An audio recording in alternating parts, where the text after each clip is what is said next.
Welcome to Daf Yomi, 1 week at a time, Masechet Bava Metzia. Today is our 8th lesson, and today we're going to be reviewing Daf 50 through 56. Moadim L'Simcha, everyone. I hope you had a wonderful Seder. I hope Pesach was beautiful. We are now starting a new topic.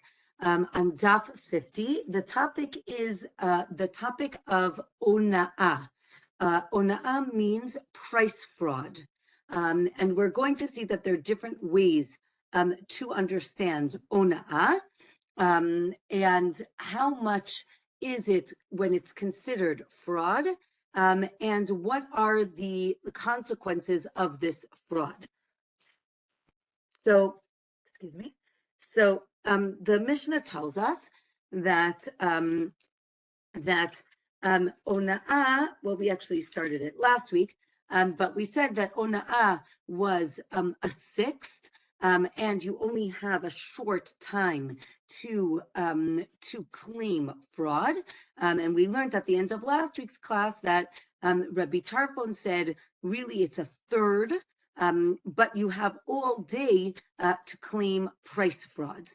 We also said last week in the Mishnah that originally the merchants were very happy with Rabbi Tarfon because they could charge much more than the market value, but they didn't like the fact that people had a whole day to come back, and therefore they went back to, excuse me, to keeping like Rabbanan, like the sages, who said it was a sixth. So we said that a mischarge of less than a sixth, the question is, do we say that the person waives the rights to that extra, right, the person overpaid?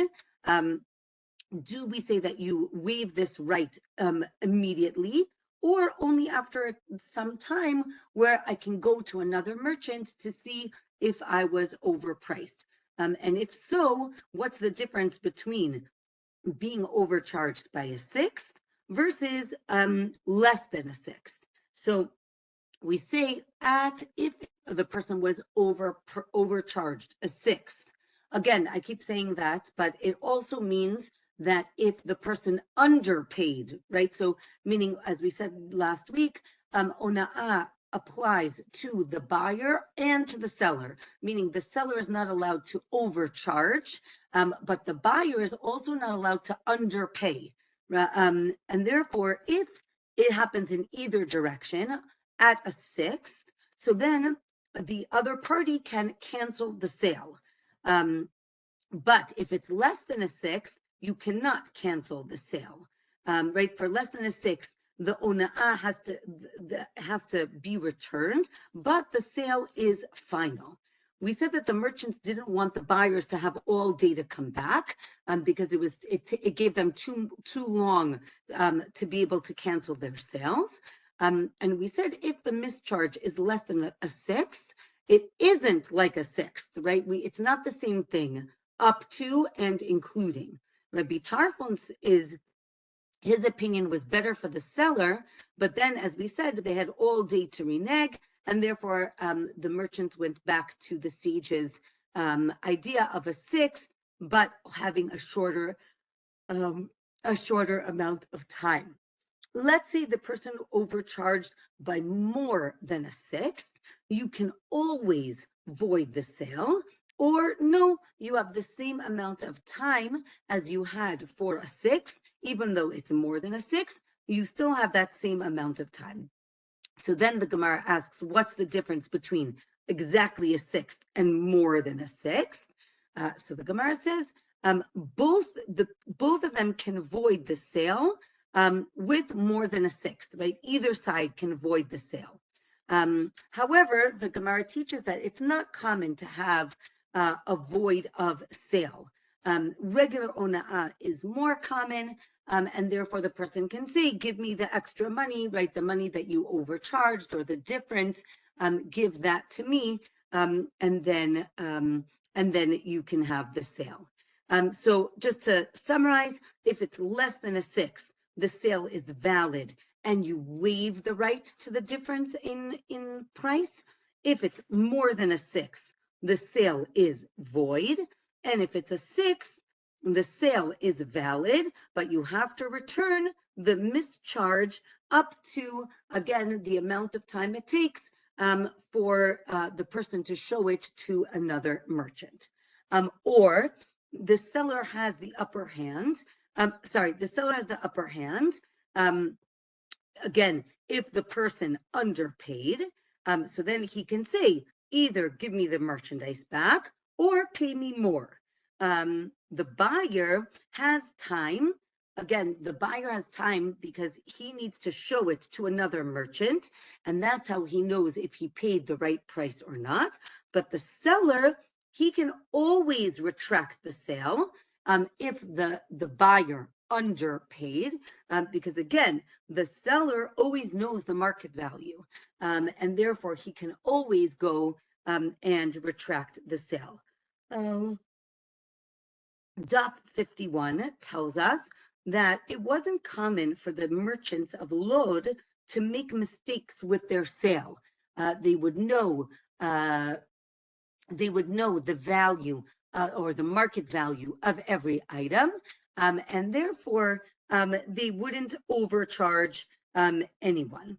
The seller, we said, can always renege because he doesn't have the item anymore, and therefore he needs to wait and see, again, the next time there's a sale somewhere else to know the market value. Ona'ah is only when you buy from a merchant. But if you buy from a regular homeowner, a regular person who's selling things, that person can overcharge. And if you agree to pay, you can't claim fraud, right? Again, if a person sells something, so they can say, listen, it's very dear to me, and that's why I'm charging more. And if you agree to that sale, then it is final. Okay. The next Mishnah tells us that ona'ah is to protect the buyer and the seller.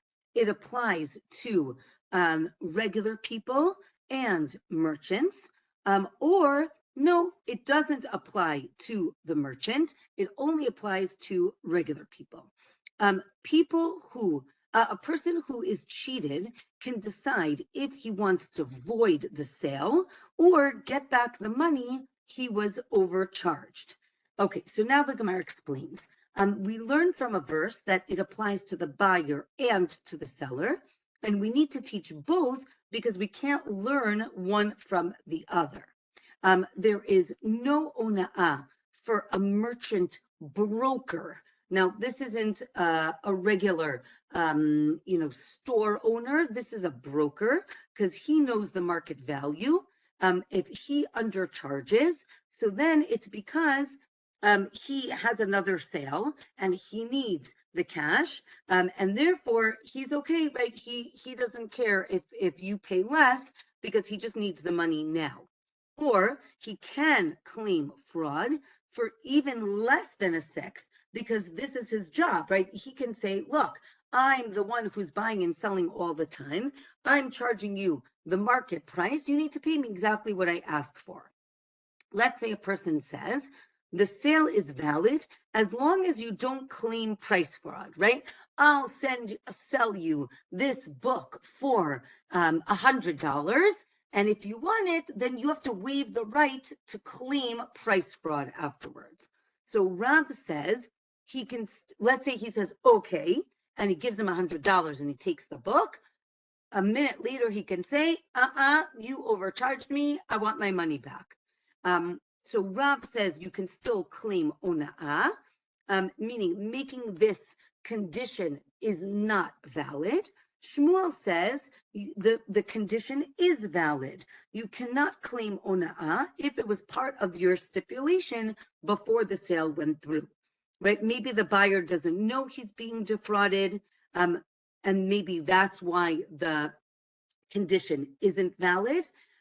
If he knows and he accepts it, so then the condition is valid. Okay, right. Again, we have this concept of making a condition against the Torah, right? If the Torah says you have to do something, you can't make a condition that you don't want to do it. Or the opposite, it might not be going against the Torah because maybe there's no price fraud in this sales agreement, and therefore the condition is valid. Okay, maybe, right, let's say the person says, right, I'll buy this from you, but you can't claim price fraud against me. So then that's valid because maybe there's no fraud here. But if you say that there, you can buy this, there is no price fraud, that's an invalid stipulation, because if there is fraud on the item, then the sale isn't valid. If the seller informs the buyer that he is overcharging and the buyer agrees to the price, he cannot claim ona'ah afterwards, right? So again, if you say, this is right, I'm selling you this book for $100 and it's very special to me, so I'm only willing to sell it to you for $100. If you agree, so then you agreed. The same with a buyer who underpays, right? I'll give you $1 for it. If you agree to the sale, you agree. What about selling on trust? The case is that Reuven gives merchandise to Shimon to sell for him, and he trusts him to charge whatever he wants. And later, Reuven comes to collect the money. So they can't claim fraud on each other, right? You can't say to Shimon, you undersold this item, and Shimon can't say, oh, the regular value was 10, I sold it for 50, I'm going to keep the difference in the value. Reuven also pays Shimon for his efforts. Reuven can sell Shimon, so that's one way it works. Another way it works is that Reuven can sell Shimon the merchandise at a fixed rate, and then Shimon can sell it at any price that he wants, and then keep the money that he makes, right? That's another business transaction. In the first case, Reuven pays for all of the expenses as well. And again, Shimon is selling the item for Reuven. Okay, next Mishnah. So the next Mishnah has a number of coins. So I'll actually, I have a picture of the coins here. Okay, so these are different coins, different denominations that were used in the time of the Mishnah and the Gemara, and this is like the exchange rate, right? So a sela is worth 2 shekel, a shekel is worth 2 dinar, a dinar is worth 6 ma'ot, a ma'ah is worth 2 pundions, and a pundion is 2 isars. So that's one thing to know about the coins. The other thing to know is that the coins in the time, again, in the ancient world, right, were made out of gold or silver or copper, and the metal used to erode, and therefore they erode over time, and they then diminish in value, right? So again, it used to be before there was currency, it was by weight, right? You gave a certain weight of silver or copper or gold. Here, right, we know coins are not by weight, they're by the current currency value. But at a certain point, if they would erode too much, they lose their value. So the Mishnah explains that if it diminishes too much, you can't use it as currency because, again, it has less value. So the Mishnah says, how much does the sela need to erode for it to be considered fraud? Daf 52 tells us that it needs to erode either 1/24th, 1/12th, or a sixth of the original weight of the coin. A defrauded person can return the coin if it's defective in the large city. How long does he have? Till he shows it to the money changer. Again, the money changer is the one who knows if the coins are intact. And there were money changers in the large city. So you have that amount of time till you show it to the money changer to basically claim that you were defrauded. In a small town, you have till Friday afternoon because we know that everyone goes shopping before Shabbat. And therefore, when you try to pay with this coin, the merchant who knows or who needs to know what's valid currency and what isn't, right? The merchant's going to tell him, I'm not accepting this coin, it's defective. If he realized that it's defective, then he should, then again, if either the buyer, whoever owned the coin in the first place, if you know that it's defective, you should accept it back even after a year. And you can use eroded coins for Ma'aser Sheni because the merchants should really accept it anyway, right? So it seems that there's this tension between the merchant not wanting to accept these defective coins and at a certain point, the merchant having to accept those coins. So now the Gemara explains on Daf 52. The coin slowly gets rubbed down, and this goes up to a certain point. And at that point, it can't be used anymore. If it's completely worn down, you can't use it. As we see, and the question here is, what if it's a little bit worn down?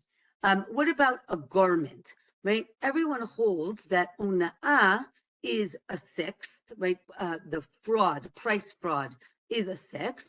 If less, then people really waive the fraud, right? They say, okay, I'll pay a little bit extra, right? You're willing to overpay for things, but using coins, people are not willing to either overpay or take coins that are not valid. If it's eroded, so again, you can't use it for face value, only the value of the weight of the coin. Again, don't forget, the coin is made out of copper or silver. That has its own intrinsic weight, it has its own intrinsic value. I would imagine less than the value of the currency. If it's totally worn down, you can't give it to anyone anymore. You can't use it to pay. You actually have to punch a hole in it, and you can use it as jewelry. I know that in the old, we mentioned an asimon. We'll mention it again in a minute. In the old days in Israel, the payphones used to take these tokens that were called asimons, and they had a hole in the middle of it, and then people used to make them into jewelry. So that's exactly this. If you can't use the coin, then you put it as jewelry. So we said the sela, which is the highest denomination that we have, can be worn down to the value of a shekel, right, which is half its value. And then the dinar into rova, which is a quarter, right? Again, half of its value. The dinar is to a rova.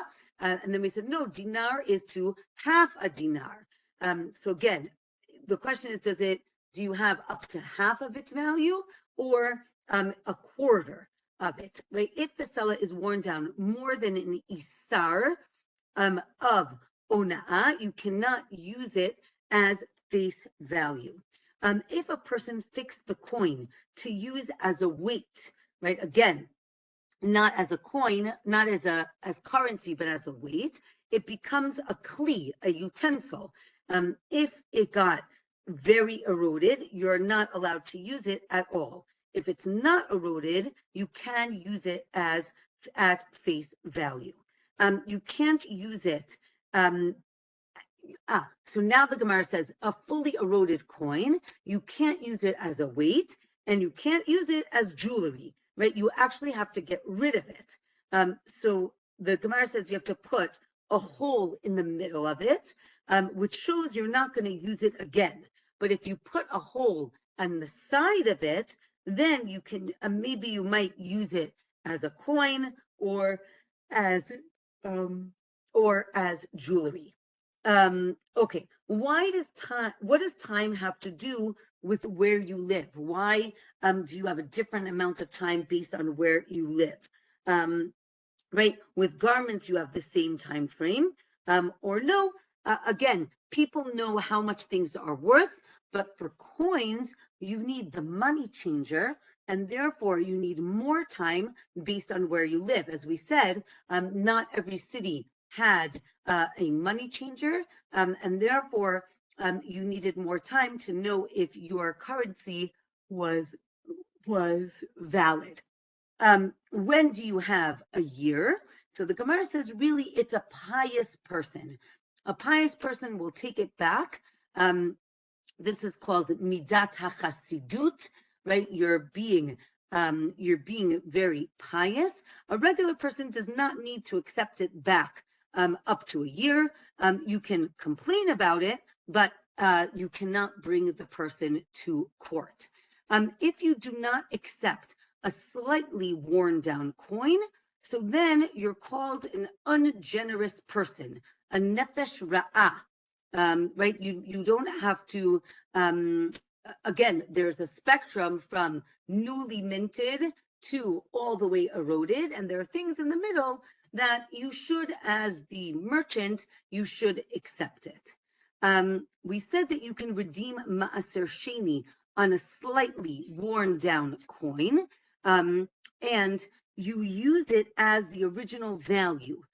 You cannot be exact with the money on for ma'aser sheni, and therefore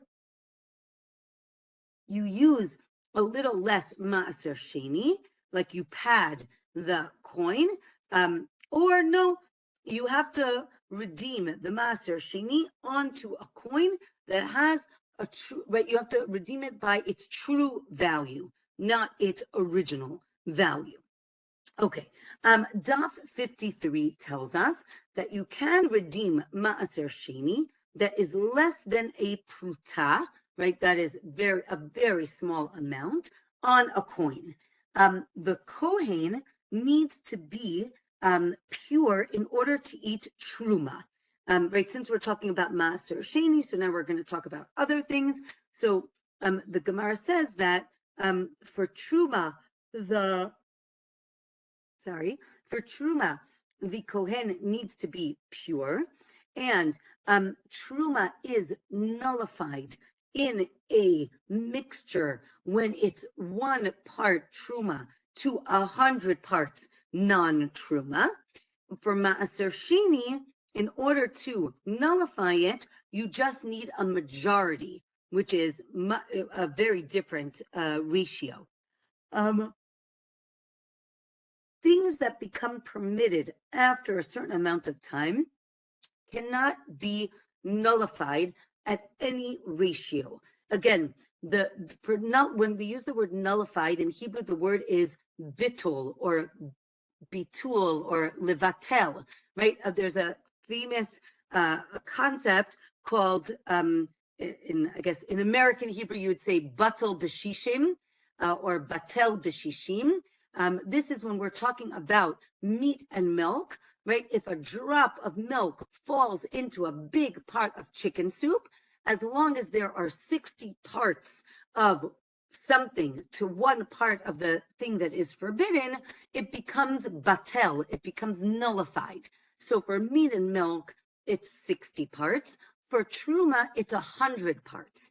But if we have something that will eventually become permissible, it is never batel. The best example is actually what we have right now, which is chametz, right? We know in a week, right? Not even in a week, in a few days, right? Our bread is going to become permitted to eat, right? You can eat bread as soon as Pesach is over. But, or therefore, because in a few days it will be permissible, if that piece of, right, if a crumb or a piece of bread falls into a giant vat of chicken soup, that soup is going to be forbidden to eat. There is no batel for something that will be permitted after a certain amount of time. Maaser Sheni, that is, again, Maaser Sheni is a tithe that a person separates from their produce, and that produce is taken to Jerusalem, and the person eats it themselves. It's not a gift that's given to the Kohanim, to the priests, or to the Leviim. Rather, the person themselves has to go eat it in Jerusalem. So, Maaser Sheni that's less than a pruta can be nullified because again, it's so small. Maaser Sheni mixed with regular food is only is only it's you only need to separate it rabbinically, not biblically, because really you can eat it. Just take the whole thing to Jerusalem. And it's also important to know that if something is prohibited biblically, deoraita, and it gets mixed with something that is prohibited dirabanan, from rabbinically, those things cannot combine because they have different levels of prohibitedness. I don't know if that's a word.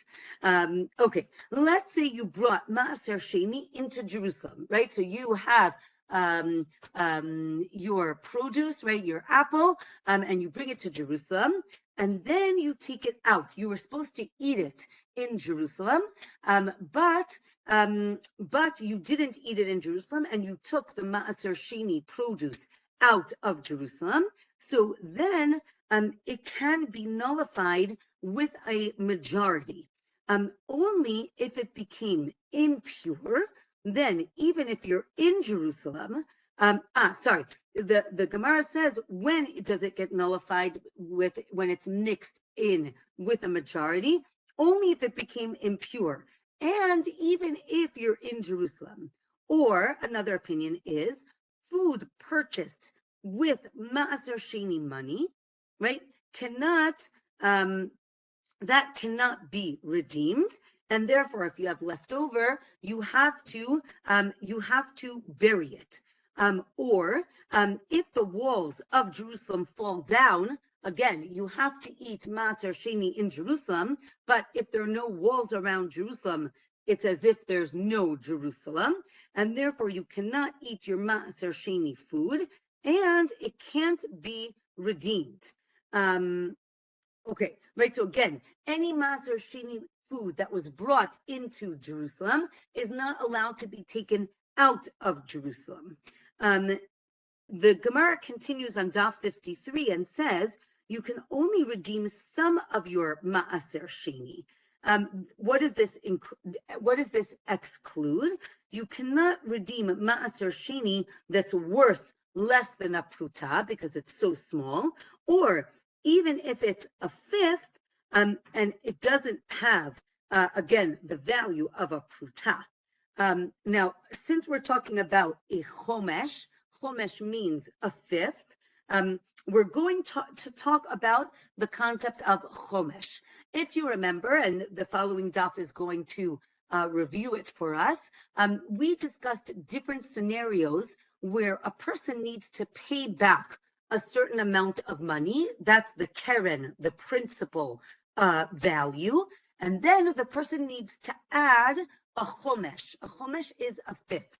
Now, the Gemara asks, when I have this fifth, is it a fifth of the principal, right? So let's say a person owes 20. So a fifth of 20 would be 4, and therefore the person has to pay back 24. Or do you take a fifth from, the Gemara calls it from the outside. The outside means from the final sum. What does that mean? So let's say, so basically, how do you figure it out? Again, let's say the person owed 20. You divide it by 4, so that's 5. You add 5, so now 25. You paid a fifth, right, of 25, right? So you owed 20. A fifth is really you take a quarter, you add it, and now you're paying 25, 20 from the principal, and a fifth from the 25. So again, that's called like from the inside and from the outside. So the question is, what is a chomesh? What is a fifth? So Daf 54 tells us that you add a fifth at in different scenarios. So let's say a person is redeeming their ancestral land, right? As we know, when the Jews entered Israel, every tribe got an area of land. Not only did every tribe get an area of land, but every family got a plot of land. That was called their nachala, their ancestral land, and that is theirs forever, throughout the generations. Now, let's say a person ran out of money or couldn't keep this land, and they sold it. They have a mitzvah, they have a commandment to redeem their ancestral land. So if you redeem that land, the temple will sell the land to the highest bidder. Again, right, the temple needs to, again, the temple is the one, let's say, who has the land right now. So when they sell the land, they want to make the temple wants to make the most money because the temple has a lot of expenses. So they have to give it to the highest bidder. But interestingly, aside from that, if the original owner of the land wants to buy the land, he needs to add a fifth. It's almost like a penalty because the Torah doesn't want people selling their ancestral land. So he has to add a fifth.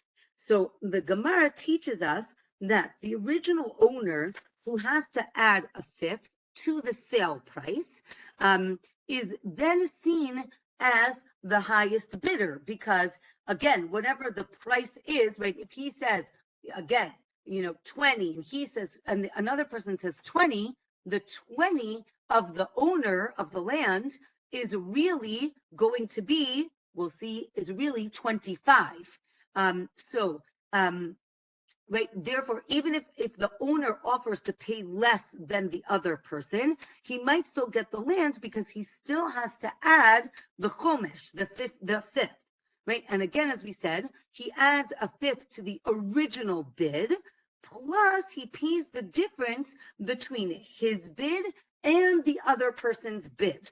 And here we see that you calculate the fifth from the outside, as we said before. So again, if you owe 20, the paying a fifth is really 25, not 24, which would really be a fifth of 20.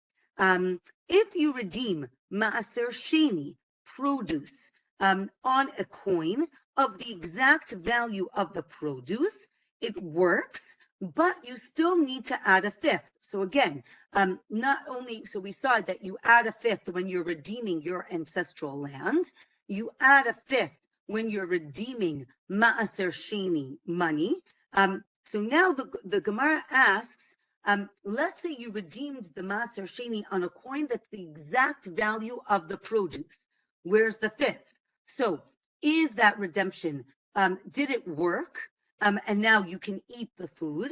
Or do we say, no, it doesn't work till you redeem the extra fifth as well, right? So this is a machloket. Right? Again, as we said, maybe it doesn't work and you cannot eat the produce outside of Jerusalem because the fruit is still sanctified. Or maybe our case is talking about that it's Friday afternoon and it's almost Shabbat and you only have this one coin and you can't find another coin. So then it works. And then you can eat that produce in your house, not in Jerusalem, on Shabbat. But not during the week, right? During the week, so take a few more minutes, right? You're not in a rush. Find another coin and redeem not only the original value, but you also have to add the fifth. Now the Gemara says, well, maybe, again, the Friday afternoon scenario was a timing issue, right? We want to make sure that you have the food ready to eat before Shabbat, you're not allowed to redeem it on Shabbat, and therefore it's a time issue. Now the Gemara says, well, maybe we're concerned for negligence. It's not just a time issue, right? If I'm able to redeem something, but then I have to add extra money, maybe I'll be like, oh, I don't want to add extra money, or I'll do it tomorrow, but then end up not doing it. And therefore, really, the fifth does not prevent it from becoming redeemed, but the rabbis didn't want you to be negligent, and therefore they said that you have to also redeem it with the fifth. What about when you want to redeem sanctified items, right? So you say, this notebook I want to sanctify and give to the temple. Now, the temple does not need my notebook. It does need the money. That's the value of this notebook. So what can I do? I can say, oh, I'll redeem the value of this notebook onto this, right, $10 bill. Then I can use the notebook, and the $10 bill goes to the temple. So the question is, when I redeem that, I also have to add a fifth. So does it work, right? With hekdesh, when something is sanctified, we're not concerned for negligence. Why? Because the temple treasurer is going to come after you and say, I know you gave me the $10, but you owe me another fifth. You need to give it to me now, right? Someone's going to be chasing you down. Therefore, we say that you can give the principal amount and you can give the chomesh, the fifth, later on. But if you redeem, again, the sanctified item before Shabbat without the fifth, it's okay. So now we have three questions that the Gemara wants to understand. We have, again, the principal payment, and we have the chomesh payment, right? The question is, do all the laws that apply to the principal payment also apply to the fifth, to the chomesh payment as well? Is it seen as it's all one unit and therefore the same laws apply? Or do we say, no, the laws to the principal are the laws to the principal, and the fifth is like an extra, like it's a penalty charge, and therefore it has its own laws. So the Gemara asks, in general, you cannot redeem something that was sanctified with land, right? I can't take my notebook that I sanctified and say, oh, I have this small patch of land, the temple can have that piece of land. You're not allowed to do that, but can you pay the fifth with land, right? Do you see, is the fifth like the principal or not? The second question is, truma can only be given from something that is not consecrated, not sanctified, what's called chulin, regular produce. How about the fifth? Can the fifth be given from other things that are not sanctified? Or can it only be given from these mundane chulin produce? The third question is, ma'aser sheni is not allowed to be redeemed on an unminted coin. Remember, on an asimon, we said it has to be redeemed on coins that have value. What about the fifth? So the Gemara concludes that the fifth has all of the same laws as the principal, right? If there's a certain law that applies to the principal, it also applies to the fifth. Let's say a person stole some produce, and ate the truma by accident, or right, they didn't know that it was truma. So they have to pay back double, right? Because if you steal, you pay back double plus a fifth, right? Again, because when you pay if you eat truma by accident, you have to pay it back plus at a fifth. And this has to be from chulin produce, right? Again, produce that is mundane, regular produce, not something that is sanctified. You also pay, again, so we're seeing all the different cases where you pay the fifth, the chomesh. You also pay a fifth if you swore falsely and then you admitted that you swore falsely. So you also pay a fifth over there. Let's say you eat or drink or anoint with truma by accident. We said not only do you have to pay back the value, but you pay an extra fifth. But if you destroy it in another way, you do not add a fifth.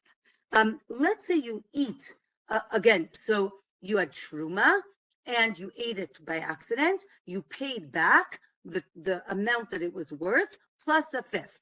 Now, let's say you eat the fifth, which you shouldn't be doing, but if you eat the fifth, you have to return the fifth and add another fifth, right? And this keeps going and going. This is called a chomesh on a chomesh, right? A fifth on a fifth. So the verse teaches that a fifth of a fifth exists with truma, right? It keeps going, but not with maaser sheni. And the verse teaches about also sanctified items, that you add a fifth if you're redeeming primary, you add a fifth if you're redeeming primary sanctified, a primary sanctified item, but not secondary sanctification. And the Gemara explains this idea of, right, if I make something sanctified, so this is called primary sanctification. If I then make something else sanctified from that, that is secondary. Daf 55 explains that if you sanctify a non-kosher animal, right? We know a non-kosher animal cannot be a sacrifice. You need to redeem the animal, and the money is then given to the upkeep of the temple. It can never be sacrificed, right? Because it's a not kosher animal. Therefore, it doesn't have final sanctity, and therefore, you do not add a fifth when you redeem it. Okay, the next Mishnah on Daf 55 tells us that ona'ah is 4 silver ma'ot, and a claim that obligates an oath. It has to be at least 2 ma'ot, so you can see here what that means. And an admission that obligates an oath also has to be at least 1 pruta. So since we're talking about a pruta, the Mishnah tells us 5 things that have to do with a pruta. Again, pruta is like a penny, right? The smallest amount, the smallest currency. I don't know if they still have pennies, so maybe it's a nickel at this point. What things have to do with a pruta? If you admit to something, it has to be at least a pruta. If you betroth the woman, it has to be at least a pruta. If you benefit from a sanctified item, again, it has to be at least a pruta's worth. If you find at least a pruta, you have to return it.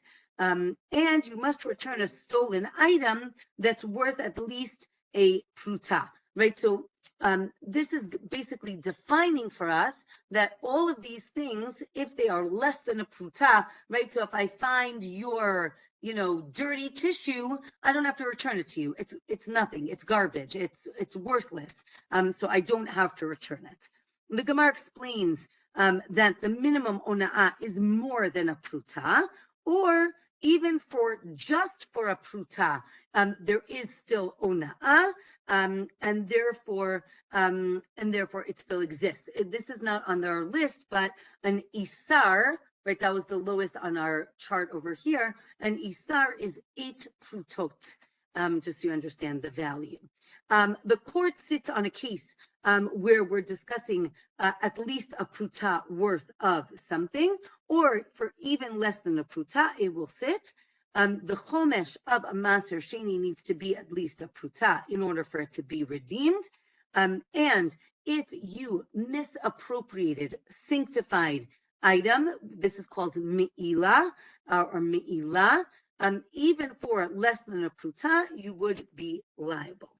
Okay, the next Mishnah tells us there are 5 times that you add a chomesh, right? Again, the 5th, which we just mentioned. If you eat truma, you have to add a chomesh. For trumat maaser, you have to add. For trumat maaser, that is dmai. Again, dmai is when we are in doubt if the tithes were taken. For challah, you also have to add a 5th, and for bikurim. If you redeem neta revai, so neta revai is produce on the 4th year, so it has to be eaten in Jerusalem. If you redeem it, you have to add a 5th. If you redeem Maser Sheni, you have to add a 5th. And if you redeem hekdesh, which is sanctified items, you also have to add a 5th. If you benefit from hekdesh, from something sanctified, which is called me'ilah, you have to add a 5th. And if you steal and you swore falsely, you also have to pay a 5th.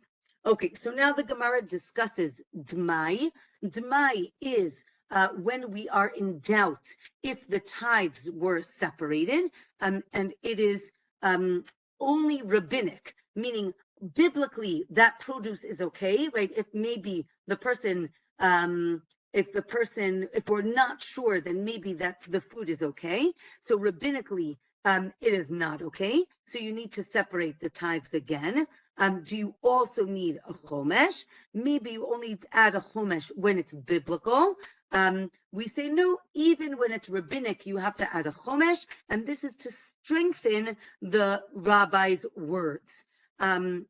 You can redeem ma'aser sheni, that is dmai, and you use coins, and then you take those coins and you can redeem them onto other coins or onto produce.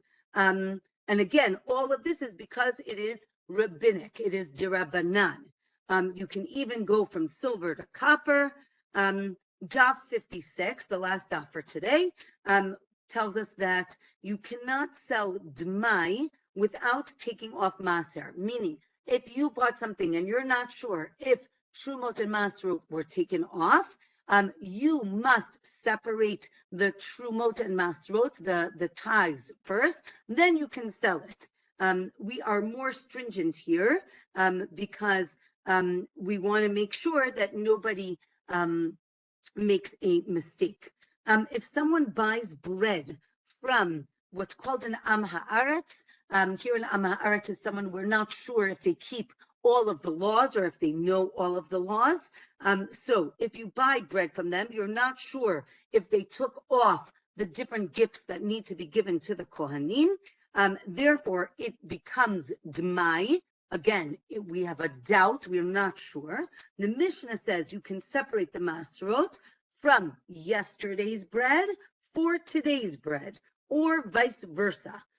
Meaning, and even if the breads are different shapes, we could separate all the trumot in one shot, even though maybe it was from different bakers, and maybe if it's different bakers, maybe one person did separate and maybe one person didn't.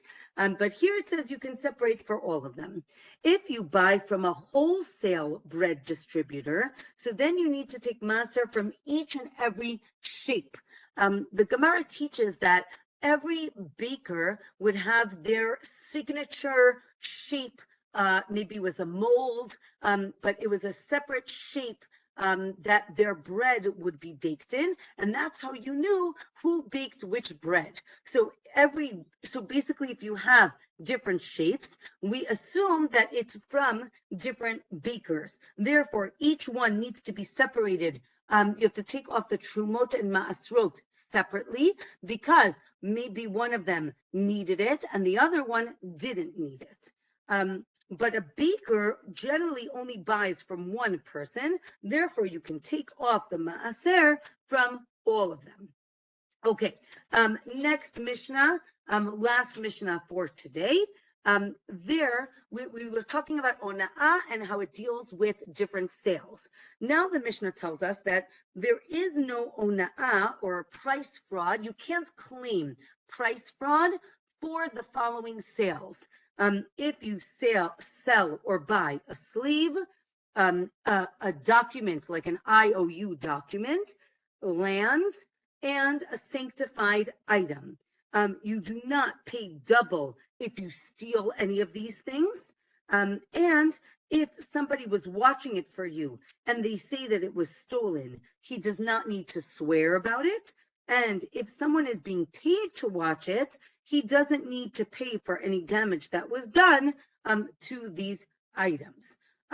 Or maybe it depends on if you're responsible for the item. Meaning, let's say you sanctify an item. If you're responsible for it, then there is price fraud. But if there isn't, then you are not. There's also no ona'ah for a Sefer Torah, right? You can charge as much as you want or buy it for as little as you want. For jewelry or for animals, the sages disagree on this point. So the Gemara teaches us that ona'ah is on things that are given from hand to hand, miyad liyad. Therefore, it's what's called movable objects, metaltalin, but not land, right? You cannot pick up land and give it to somebody else. I mean, you could pick up dirt, but that's not the same thing. Therefore, land, again, I can sell my land for whatever price I want, and you can either buy it or don't buy it, but you can't claim that I defrauded you.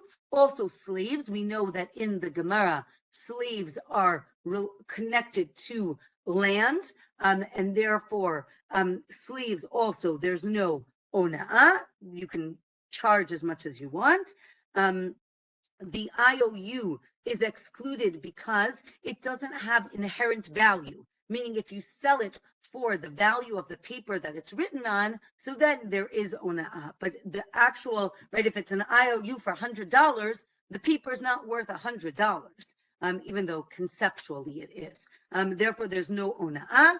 And also there isn't on hekdesh, on something that is sanctified, because it says when you buy something from your friend and something that is sanctified is not owned by your friend, by a person, it's owned by God. It says that it's yad, yadav, yado, from his hand. So does it mean literally something that you can hold in your hand, or does it mean something that is in their possession?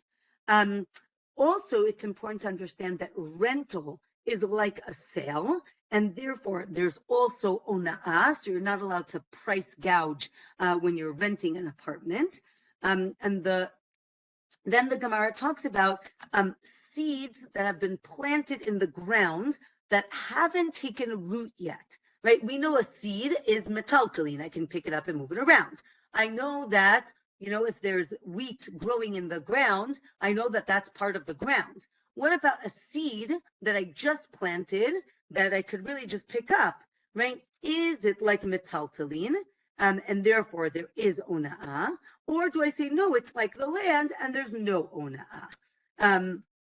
And the last thing, which I thought was perfect for today, speaks about the Korban HaOmer.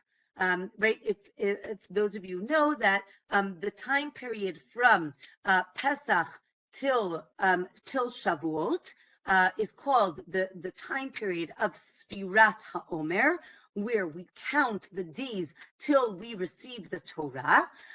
It's called Sfirat HaOmer, the counting of the Omer, because every day in the temple, they would bring a sacrifice of barley, and this was called the Omer sacrifice. So this Omer sacrifice permits any seeds that have taken root already in the ground. So anything that's growing when you bring the Omer sacrifice can now be eaten that year. As opposed to, this is called chadash. It's like new grain.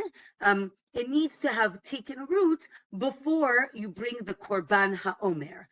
If it has not taken root, you need to wait till the next year. So this shows that seeds that haven't taken root yet are not really seen as part of the ground, and therefore maybe there would not be ona'ah if you are selling seeds that have not yet taken root.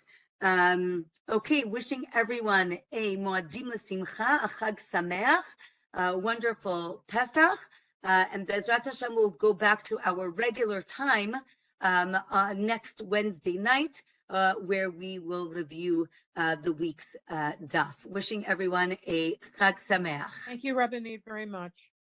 Thank you.